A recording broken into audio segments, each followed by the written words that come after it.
नमस्कार साथियों, हिंदी स्टेनो बढ़ोत वाले चैनल में आपका हार्दिक स्वागत है। आज के डिक्टेशन रामधारी गुप्ता खंड 1 से प्रतिलेखन संख्या 43 व 44 से 100 वर्ड पर मिनट की स्पीड से होगी। तो आइए शुरू करते हैं। डिक्टेशन शुरू होगी 5 सेकंड बाद।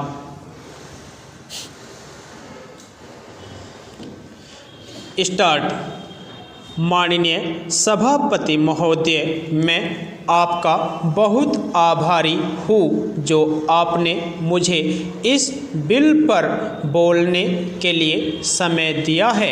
यह जो बिल सहकारिता समिति को एक समिति में भेजने का निश्चय किया गया है, जिस पर कल से बहस हो रही है, उस पर मैं आपके आदेश से कुछ कहना चाहता हूँ। श्रीमान, इस बिल को देखा जाए तो यह समझ में आता है कि यह कोई नया बिल नहीं है, बल्कि जो सन 1912 का कानून है उसी की लाइन पर बनाया गया है और कोई नई बात नहीं रखी गई है।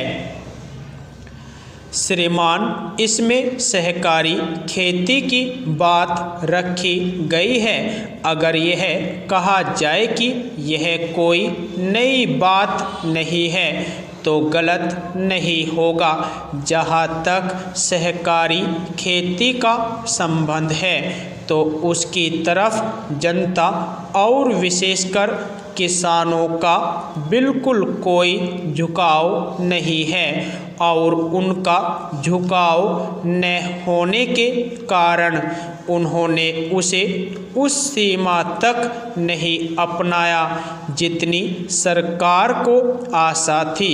श्रीमान, आपको मालूम है कि नागपुर कांग्रेस में यह प्रस्ताव पास हुआ है कि सहकारी खेती कराई जाए। पूरे देश में इस समय इसका जोर चल रहा है और इसको लाने के लिए न मालूम इसके कितने रूप रखे गए हैं। यह कहा गया है कि इसके अंदर कोई जोर नहीं है। अभी एक माननीय सदस्य कह रहे थे कि राजनीतिक पार्टी के लोग यहाँ पर सहकारिता के संबंध में कुछ कहते हैं और बाहर किसानों से कुछ और ही कहते हैं। वे किसी से यह भी कहते हैं कि तुम्हारी ज़मीन छिन जाएगी। मैं यह निवेदन करना चाहता हूँ कि यह जो कहा गया है और किसानों के अंदर जो भावना पैदा होती है वह इस बिल से साफ स्पष्ट होती है कि वह गलत भावना नहीं है। मैं यह जानता हूँ कि जब किसान पार्टी का जोर बढ़ा और किसानों की आवाज़ ऊंची हुई तो सरकार ने और हमारे नेताओं ने यह कहना शुरू कर दिया कि हम सहकारी खेती को किसानों के ऊपर लादना नहीं चाहते, बल्कि यह तो किसानों की इच्छा पर है।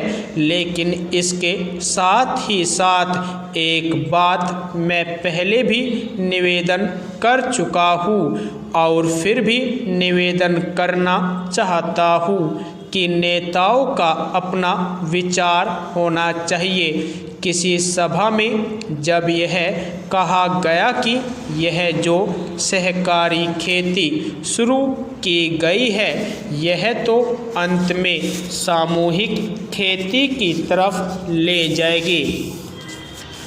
माननीय सभापति महोदय, उन्होंने साफ कह दिया कि अगर सामूहिक खेती होती है तो इसमें भी मुझे कोई आपत्ति नहीं है। मैं यह कहना चाहता हूँ कि इस बिल को देखने से यह साफ स्पष्ट होता है कि उस सहकारी समिति के जितने सदस्य होंगे वह अपनी अपनी ज़मीन को एक साथ कर लेंगे और अगर समिति से निकालना चाहेंगे तो एक साथ अधिक ज़मीन उसको नहीं मिल सकती है। इस बिल के संबंध में इस सदन के सरकारी दल वाले लोगों ने और विरोधी दल के लोगों ने बहुत सी बातें कही हैं। जैसा कि यह बिल है इसको अभी समिति के सामने विचार के लिए जाना है और वहाँ से विचार होने के बाद यह इस सदन के सामने फिर से विचार के लिए पेश किया जाएगा।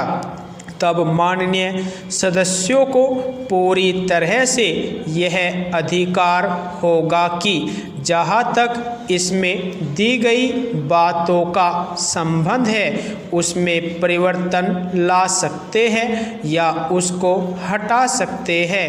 कल से जो बातें हो रही हैं वह सब नोट की गई है और मैंने बहुत सी बातों को सुना है। इस समिति में उन सब बातों पर विचार किया जाएगा। बहुत से माननीय सदस्यों ने इस तरह की बातें कही है वह बहुत आवश्यक मालूम हुई है और जैसा कि मैंने कहा है उन पर विचार किया जाएगा। जहाँ तक सहकारिता का संबंध है चाहे सरकारी दल वाले माननीय सदस्य हो चाहे विरोधी दल वाले माननीय सदस्य हो, सबकी यह मांग है कि जब हम जनता के राज में विश्वास करते हैं और अपने यहाँ जनता का राज स्थापित कर लिया है और जबकि देश में गरीबी है और उसका गलत लाभ भी उठाया जाता है तब सहकारिता की बहुत आवश्यकता है। इसको रोकने की आवश्यकता है। यह सभी लोगों की राय है। जहाँ तक इस सहकारी बिल का संबंध है बहुत से माननीय सदस्यों ने बहुत सी बातें इसके संबंध में कही है। मैं सब बातों का विवरण में तो उत्तर नहीं दे सकता हूँ लेकिन मैं थोड़े में विशेष बातों का उत्तर देने का प्रयत्न करूँगा। जैसा मैंने अभी कहा जब हमने अपने यहाँ जनता का राज स्थापित किया है तो हमें अपने समाज के ढांचे को बदलना पड़ेगा।